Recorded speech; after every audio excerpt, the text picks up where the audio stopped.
In a Minecraft speedrun, bastions are typically your fastest source of ender pearls. Assuming everything goes right, it's not surprising to get all your pearls in less than 5 minutes. However, back in the day, this wasn't a thing, because piglins didn't exist. So, the fastest way to get ender pearls at this point was through villager trading. By gathering enough emeralds and trading with a cleric villager, it's possible to trade for the pearls you need to finish a run. Now, the reason you don't see this strategy very often is because it is much slower than trading with piglins. So, you never see a 1.16 runner ever pull this off, much less in a ranked match which fully bases itself in 1.16 mechanics. But this might just be the closest I've gotten to winning a match with such a slow strategy. Was that a cool intro? I don't really know. I'm just taking a page out of Rekrap's book here. I remember one of his commentary videos starting with a proper intro, and I thought it'd be cool if I just try it out myself. Also, I need to upload something this week because I want to upload something weekly, and this run was by far the most interesting thing that's happened. Now, like I said in the beginning, I did not win this match, which is not very surprising since I've also said that trading strats are just much slower, but to add to that, there's also just much more RNG involved in compared to Bastion strats, and a large part of that is just because the ranked mod wasn't accounting for these types of old strategies. So yeah, in order to even have a chance to pull this off in a real match, I had to queue casual for two reasons. For one, I did not want to risk losing elo just to use a slower strategy. But I think the more important reason is the second one, and it's the fact that I can queue lower level runners, which is no insult to them, by the way. I don't mean to insult you. It's just that this strategy is so slow that iron and gold players can actually, defeat this type of run if they just play normally. That's just how slow this strategy is nowadays, right? And this one in particular, I did queue against a gold player, however, gold 3. And before I talk any further, if my opponent somehow stumbles across this video, I genuinely hope you were bamboozled by the tracker, because I entered the nether at 9 minutes, and even then I went to fortress first, so I can imagine if you're a normal runner, you'd be confused as to what happened to me throughout the run, considering I'm diamond 1. But yeah, even if they were the gold 3, in my opinion, that was still way too high of a rank to ever pull off this strategy, because they're still too fast. It's like the average is still too fast for this chat to work out normally. I need god level RNG in order to match the pace they're going normally, right? So yeah. But the only reason why I played this run was just mostly because the seed was really good. And speaking of which, let's talk about the run.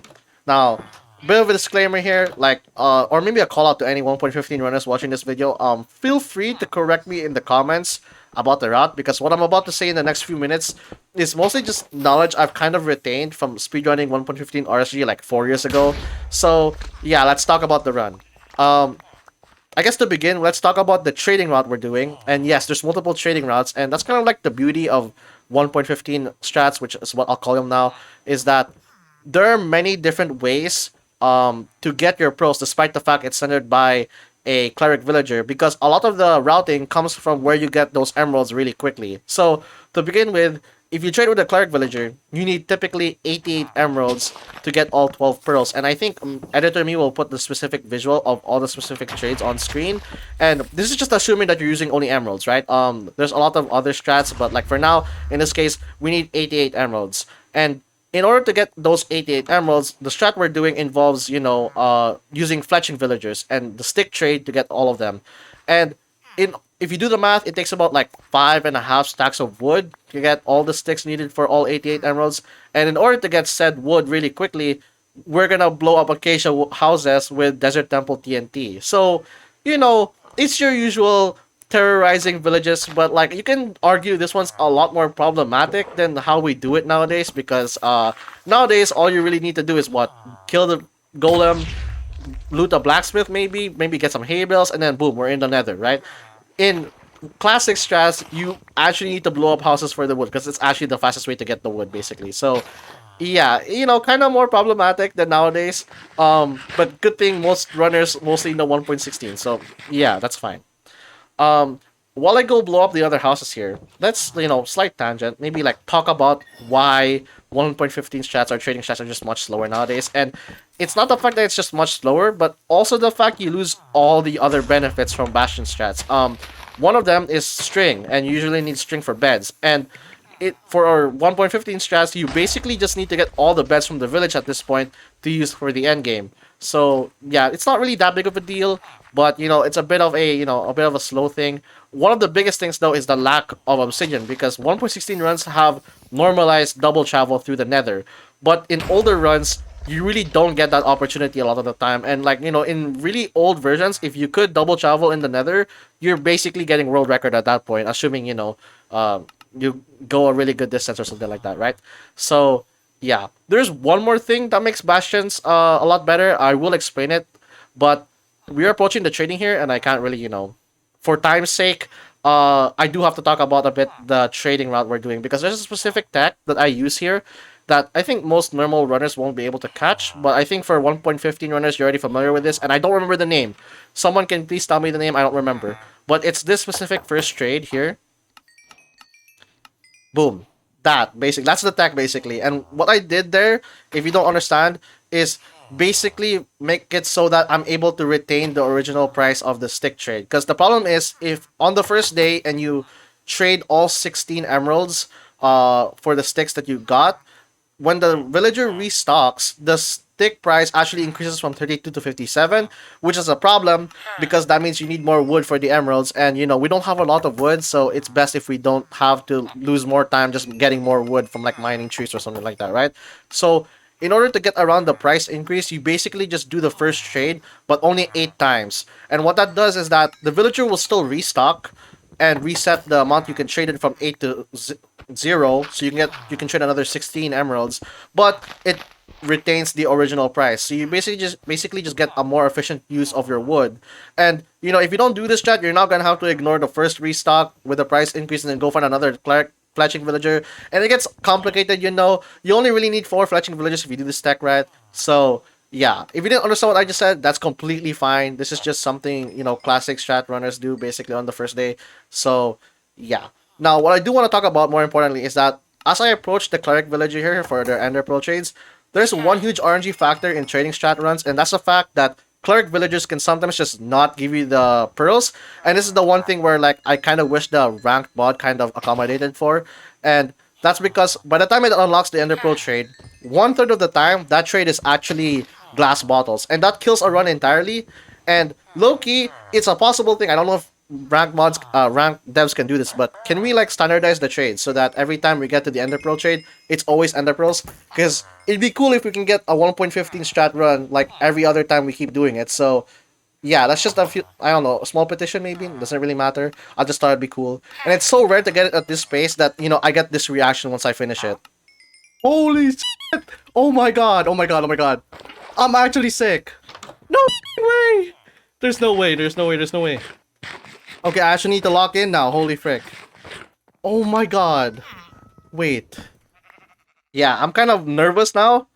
Because truthfully, this is the first time I've done a classic strat run. And I say that even though I used to speedrun 1.15, but in 1.15 RSG when I used to play, ocean strats were the fastest strats not during that time to get a sub 20 times. So I never really pulled off a classic strat ever, and this is my first time doing it.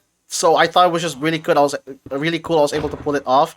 Sadly, however, and props to my opponent, they absolutely locked in on this run. I have no clue how. And I don't mean to insult any gold runners, but like, it's not entirely unreasonable to think that the run could have been a lot longer. Because like, I'm assuming, what if you're a gold player, your average is like 16 or 18 minutes, or either that, or you're just like forfeiting a lot and you probably just lose the games to forfeit, or you're like cranking too much or you're dying. Maybe you're that type of player and you're actually like a hidden emerald player. And if that's the case, bro, can we play more consistently, please? Like, why are you a gold player playing like you're an emerald player? Anyway, they locked in. Good for them, I guess. But I think a huge part of it was just because I was still in the overworld 9 minutes into the run. Like, if your opponent is that behind, like 8 minutes, you're already finding the struggle while your opponent's still in the overworld. Like, you're chilling, like you're not doing anything risky. And I'm assuming that's what my opponent had. And that makes sense. It's still kind of sad though. Although it is to be expected. That's why I said this run was like my best attempt so far. I mean, it's kind of hard to queue casual into lower rank players. They only happen like rarely during the time. I usually rank like queue emerald players. And I haven't queued any iron players, which is like typically the ideal rank range I would want to try 1.15 strats on. So maybe I'll go back and like try another run if I queue against a 1.5. No, what? If I'm queuing against a iron player, I don't know what I was saying there at the moment. Like, for a moment. Yeah. Anyway, I guess that's just the entire run. I do want to talk about like the nostalgia factor because I kind of have nostalgia for 1.15 strats. They're kind of cool and kind of novel. There's so many ways to trade for pearls or get to the emeralds that you need to trade for pearls. It's kind of insane how some of the fastest like 1.15 runners can do it. I guess like mainly ontricus and stuff like that because I've kind of seen a lot of their runs basically. So yeah, I get nostalgic for the category sometimes, and I do contemplate maybe going back to 1.15 RSG at some point. But for now, I'm kind of like more interested in ranked. Maybe I'll come back in the future. Either that, or I'm gonna queue more casual and try to meme around and like queue an iron player for once and finally get this strat off in a real run. That'd be so cool. And I've had thoughts of like a zero using like 1.15 like materials that you gather, and it'd be so cool if I could pull it off, but like it's so rare, I don't really know. But yeah, the run's basically over at this point. My opponent's at the end, and I'm kind of like praying that they choke this. I think in the moment here while I'm mining the spawner, I'm basically reenacting the whole speed stream clip where like the kid goes, "Please speed, I need this," and I'm basically just saying that out loud, saying to my opponent, "Please choke," or something like that, because like maybe they went for a zero, because it's a pretty fast run for like a gold player. But nah, I don't think they zeroed considering the pace. I think, and that's just how it is. It's a really good run, and I might try it again in the future. But like, it's so unlikely. But regardless, it was really fun to pull it off for the first time, and like 1.15 strategy is just so cool, man. I don't know. It's not as fast and flashy as like 1.16, but I still appreciate what went into the routing. So yeah, this is my reaction to losing, I guess.